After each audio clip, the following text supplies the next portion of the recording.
Hola, estamos listos ya para compartir la palabra del Señor. Hoy estamos en la primera carta a los Corintios, capítulo 7. Vamos a ver los versículos 10 al 24 y vamos a tomar un tiempo de oración. Señor, como cada día, abrimos tu palabra esperando oír tu voz en nuestros corazones, aprender de ti, Señor, no solo para saber, sino para poder aplicarlo a nuestra vida y vivir de acuerdo con lo que a ti te agrada. Gracias porque nos das esta oportunidad siempre en el nombre de Jesús. Amén. Bueno, sabemos ya la primera carta a los Corintios, está escribiendo Pablo a la iglesia en Corinto, dándoles bastantes instrucciones porque estaban haciendo algunas cosas mal y dirigiéndolos en lo correcto y también contestando algunas preguntas que los hermanos hicieron. Y ahí estamos en este capítulo 7, donde está respondiendo preguntas acerca del matrimonio, el divorcio, la soltería, etcétera. Y en el texto en que estamos ahora, en los versículos 10 al 24, va a hablar básicamente de cómo llegaron los matrimonios al Señor. Entonces, Pablo predicó la palabra cuando fue a Corinto y muchos se convirtieron, entre ellos matrimonios. Ahora, de estos matrimonios no necesariamente se convirtieron los dos.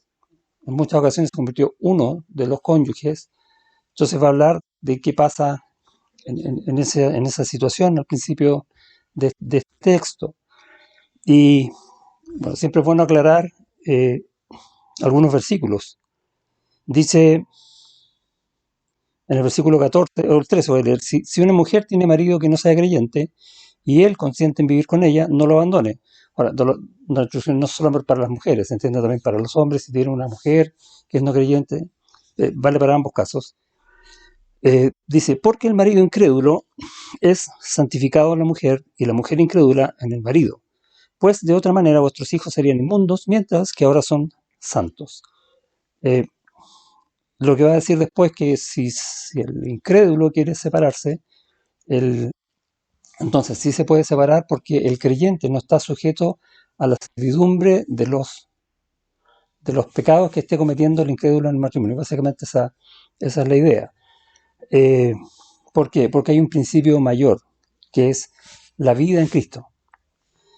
Y en esa vida en Cristo lo que está diciendo que la familia del creyente, le hace el marido o la esposa no creyente, más los hijos, suponiendo que no son creyentes, dice que son santificados en el creyente. Y no es que sean salvos, no está hablando de eso. La salvación es personal y es por creer en Cristo, por fe. Y la salvación es señalada por gracia. Entonces, lo que está hablando acá es que como el creyente rinde su vida al Señor, va a vivir de acuerdo con la enseñanza de Cristo. Y en esa enseñanza de Cristo, obviamente, va a vivir lejos de lo que enseña el mundo. En ese sentido son santificados, son guardados, son cuidados. Eso es lo que quiere decir eh, que el marido incrédulo es santificado en la mujer. ¿Sí? Se va a dedicar menos a las cosas del mundo. ¿Por qué? Porque la mujer no va a querer hacer otra cosa que lo que el Señor enseña. Lo mismo para los hijos. Pero quiero hablar un tema aquí que está del versículo 17 en adelante. Dice, pero cada uno, como el Señor le repartió, y como Dios llamó a cada uno, así haga. Esto ordenó en todas las iglesias. Fue llamado a alguno siendo circunciso, quédese circunciso. Fue llamado a alguno siendo incircunciso, no se circuncide. Y básicamente está diciendo que de la manera en que fuiste llamado, no tienes por qué cambiar nada a no ser tu corazón en Cristo. Y lo dice en el versículo 23, porque el que en el Señor fue llamado siendo esclavo, liberto es del Señor. Asimismo, el que fue llamado siendo libre, esclavo, es de Cristo. O sea, da lo mismo lo que eres, ahora eres de Cristo. Libre en Él, esclavo de Él. Libre en el sentido libertado de la esclavitud del pecado y ahora esclavo de Cristo. 23. Por precio fuisteis comprados, no os hagáis esclavos de los hombres. Cada uno, hermanos, en el estado en que fue llamado, así permanezca para con Dios. Entonces, si están casados, la idea es que permanezcan casados, a no ser que ocurra, como está dicho ahí al principio, un estado de gravedad dentro del matrimonio por causa del pecado del incrédulo dentro del matrimonio. Pero el principio mayor es que básicamente lo que está diciendo es que el cristiano tiene que permanecer de acuerdo con el llamamiento que Dios le hizo. Eso es lo que está hablando acá.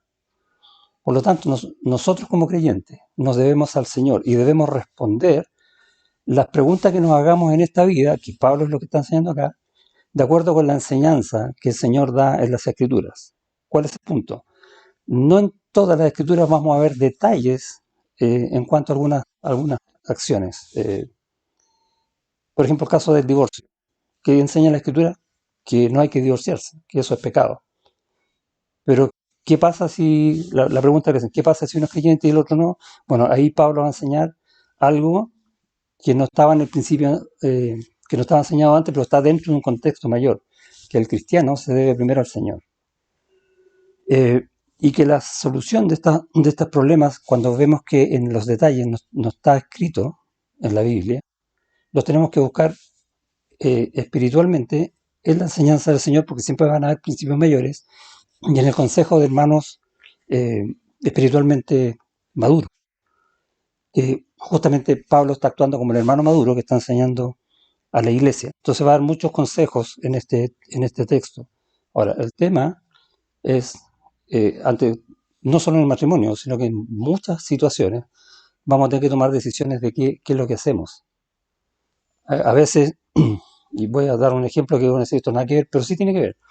Yo estoy en una situación donde puedo predicar el Evangelio, no sé, me invitan a comer, eh, por lo menos cosas que me han sucedido a mí.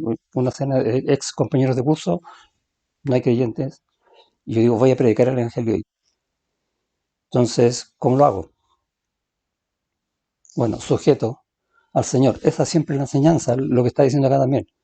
Ve que sí tiene que ver una cosa con otra.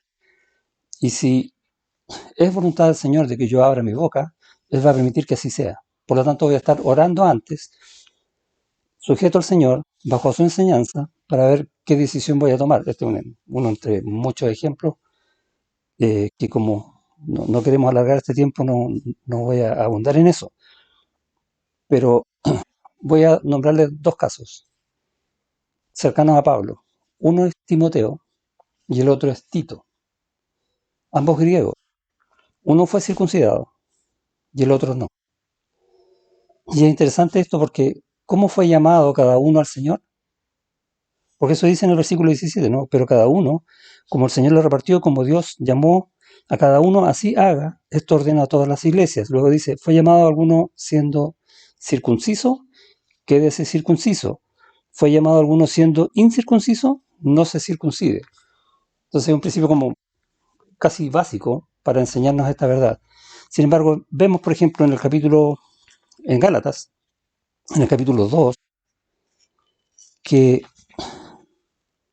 los judíos quieren obligar a Tito, que era griego, a circuncidarse. Eh, dice Gálatas 2, versículo 3, más ni aun Tito, que estaba conmigo, con todo, y ser griego, fue obligado a circuncidarse. ¿Esto por qué? Porque no tiene la obligación porque es griego. Antes, en Hechos capítulo 15, hubo un concilio en la iglesia donde decía que los nuevos creyentes que eran gentiles no tenían por qué someterse a las tradiciones que tenían los judíos. De esa manera no iban a hacer caer a los gentiles. ¿Cuál es el principio mayor nuevamente? Nos debemos al Señor y en el Señor amar al otro y no imponerle cargas que no son necesarias. Sin embargo, vamos a ver en Hechos capítulo 16, en el caso de Timoteo, eh, versículo 3 dice, quiso Pablo que Timoteo, fuese con él y tomándole le circuncidó por causa de los judíos que había en aquellos lugares, porque todos sabían que su padre era griego. Y uno se pregunta acá, si el Evangelio nos da la libertad en Cristo, ¿por qué tenemos que cumplir con tradiciones? ¿No va eso contra el Evangelio? Eso uno genera la duda. De hecho, este capítulo 16 está después del 15, donde fue el concilio de Jerusalén, para no imponer cargas a los gentiles. El tema es que uno se olvida que Timoteo tenía madre judía. Y esa es la razón por la cual se circuncida, porque era judío, ¿no? Aunque su padre haya sido griego. Así que correspondía que lo hiciera para también alcanzar de esa manera a los judíos y no ser tropiezo para ellos. ¿Se dan cuenta, no?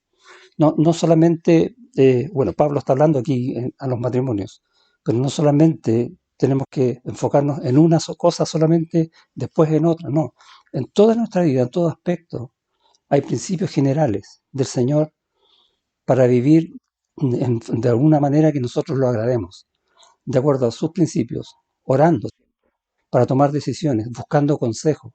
No es llegar a ser, por mucho que a veces nos parezca. Y eso es lo que está enseñando Pablo acá. El consejo que uno tiene en este devocional es justamente ese. Señor, ayúdame a hacer lo que tú quieres, no lo que yo pienso que es correcto. No es lo mismo a veces. Hay que tener mucho cuidado. Dios los bendiga.